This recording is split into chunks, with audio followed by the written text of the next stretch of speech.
Hi friends, welcome to the channel. In this video, I'm going to explain mean square error, one of the common error for regression tasks. Furthermore, I will use Python programming language to implement that. Let's jump into that.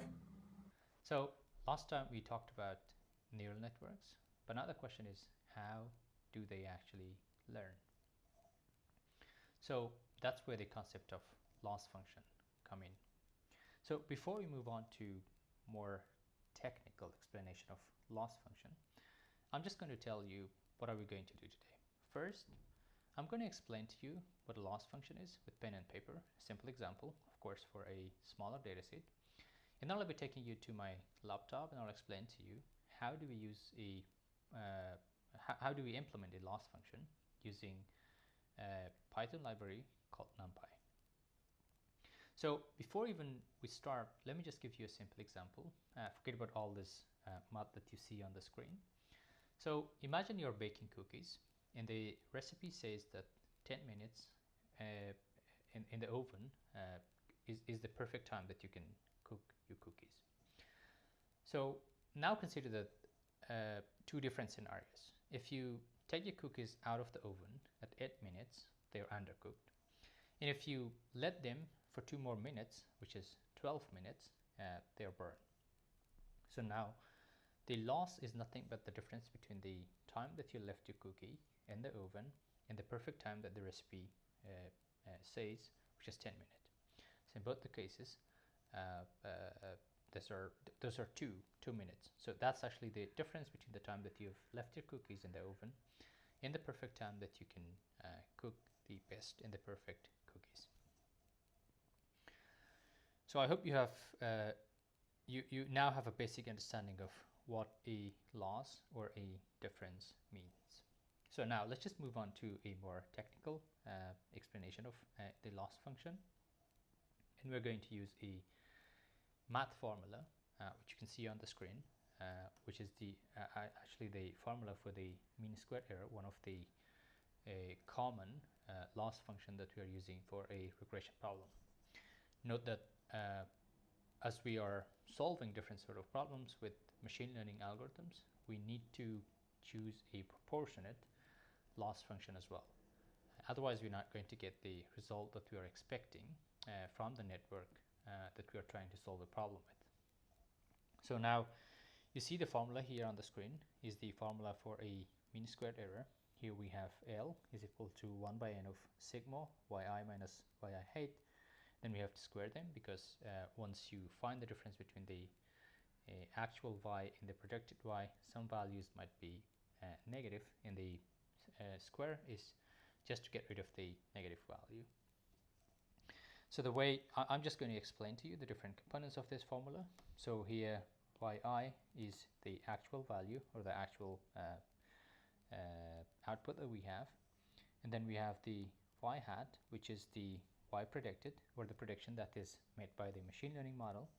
And then we have n is nothing but the number of sample. I'm just going to show you in a while, but this is like the number of data points that we have. So what we're going to do here is we are going to find the difference between the actual value and the predicted value. We're going to square them, and then we are going to divide that by the number of samples, and then we're going to get a number that is called a mean square error, which is also called as MSE.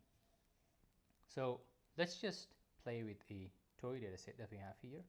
So let's say here's a data set of the house, the house selling price prediction.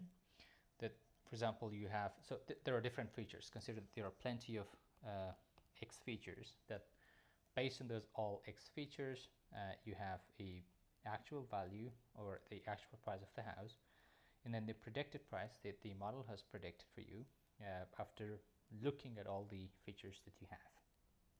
So I'm just going to give you a simple example because doing all this calculation is a lot of work if you do with pen and papers.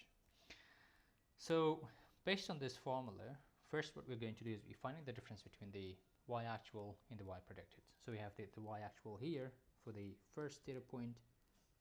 So I don't know why the pen doesn't work. Okay, I hope it works now. So this is the first data point or data sample, second, third, and so on and so forth. So now we have the simple 3 data points just to make things simple. So let's just start by calculating the error first. So first we're going to find the difference between the actual value, which is 200, and the predicted value, which is 210, and this is minus 10. Remember that I told you we are going to square that because of such cases, that we're getting a negative value. And then the next actual value is 300, and the predicted value is 209, which is 10. And then the other one is 400 and 390, which is 10 as well. So now, according to the formula, we have to square them. So the square of minus 10 is equal to 100, and because we're going to get rid of the negative sign, negative into negative is positive, and the square of 10 is equal to 100 as well, and the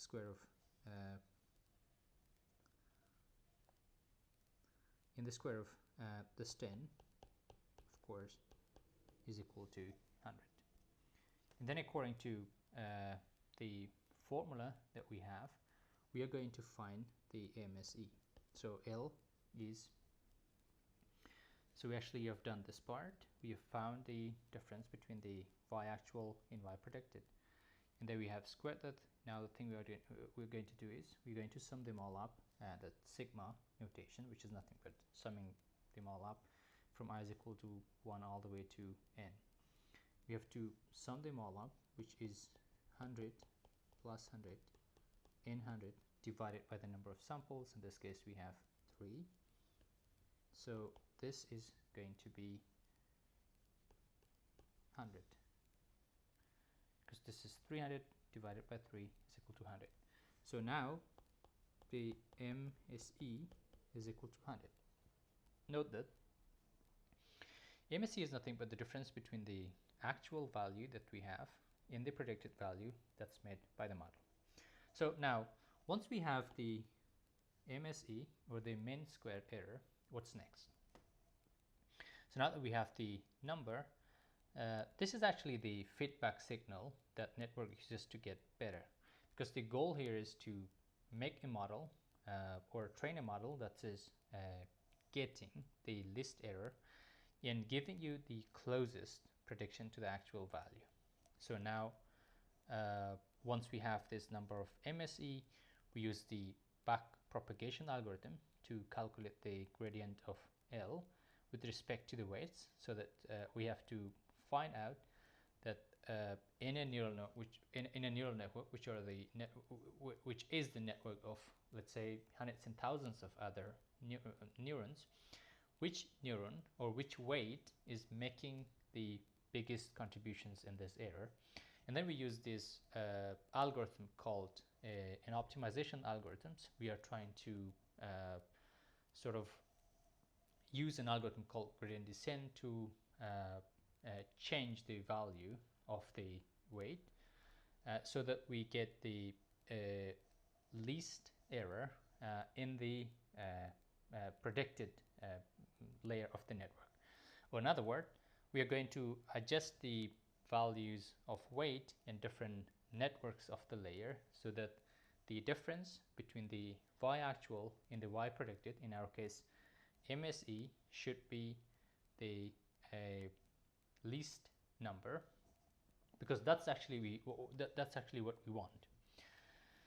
So that's just a simple that was a simple explanation of what a loss function is, which is also called an error function, and how do we calculate the loss between the loss between the y predicted and y actual in a simple data set of 3 data points. So it could be true for the larger data set as well. So for the simplicity, I just wanted to explain to you with a simple 3 data points. So now, as training goes on, the goal is that the L, or the loss function in this case, the loss function should shrink and get smaller, meaning that's actually means that the network's prediction gets closer to the reality. And that's the power of loss function. They actually guide the network step by step until it learns and makes the best predictions. So, I promised, now the explanation with pen and paper is over. Let's jump into my laptop so that I can show you how do we implement this thing using NumPy library in Python. Now the coding session. So I'm using Jupyter Notebook, but don't worry, I'll record a separate video in which I will explain what is the best programming language that you could use for machine learning and what exactly Jupyter Notebook is. But for now, just stay focused on the code implementation of what we did on pen and paper version to find out the mean squared error. And then I'm just going to show you the difference between the actual value and the predicted value with a plot, which is a bar chart, to just give you a basic understanding of what does it mean by having an actual value and the predicted value, and what those two difference or the difference between these two means, which we call that as an error. So first thing first, we are going to import the libraries that we need, the Python libraries, which are the NumPy and Matplotlib. So I'm just going to import them first, and then I'm going to create a toy data. So remember, this is just the toy data for the simplicity purpose. So I'm just going to create two variables in which I will store the y true and y predicted, which we called it in the pen and paper version as yi and y hat, or y and y hat. So yi was just referring to every individual data point here. And then I'm going to calculate the error first, which is the difference between the actual value and the predicted value, and then I'm going to square it to get rid of some negative values that I'll get. And then remember, I was doing a mean of that, like I was taking the total and dividing by the number of sample, which is the mean. But here the mean function of the NumPy library is doing that for us. So let me just run this cell, and you see that the mean squared error that we got is 100, exactly the same as we got on the pen and paper version. It's just because we have the same data points. So now you saw how do we implement what we did with pen and paper with the help of a Python code. So that's all for the mean squared error. And I'm going to show you what is actually means the predicted price and the actual price, and I'll just plot them side by side so that they give you a basic idea of how these two things might differ, which for now is in a toy data, but it's going to happen in the actual data as well. So first thing, I'm just arranging the x-axis in the width of the bar for every of the variable that I have. So that's the y predicted and the y actual.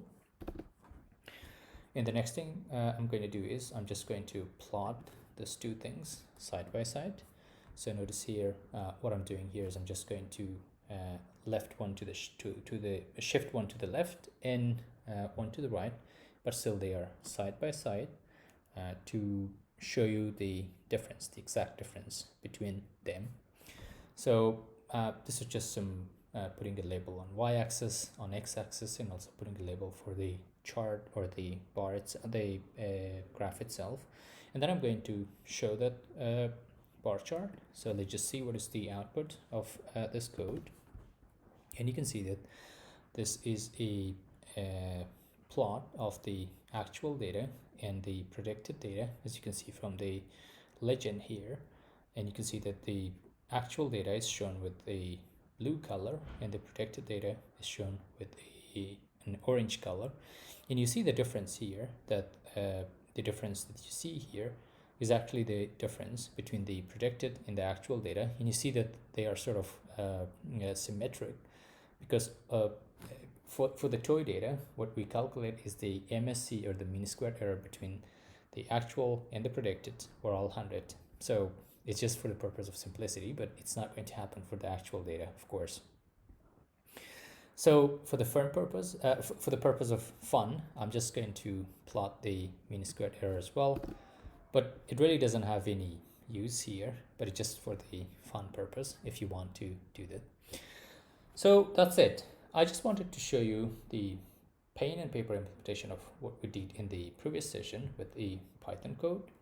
So the main idea here was to tell you that how a machine learning model is getting better by backpropagating the error, or the difference between the actual and the predicted value, to the different layers of network. And using an optimization function, it's going to adjust its weight accordingly, and it's going to make this difference the list. So that's when the model is making the best prediction, when the difference between the actual and the predicted value are the least possible value. Thanks for watching to the end. I hope you liked the explanation and implementation. If you found values in the video, please consider like, subscribe, and sharing my channel. Looking forward to see you in the next one.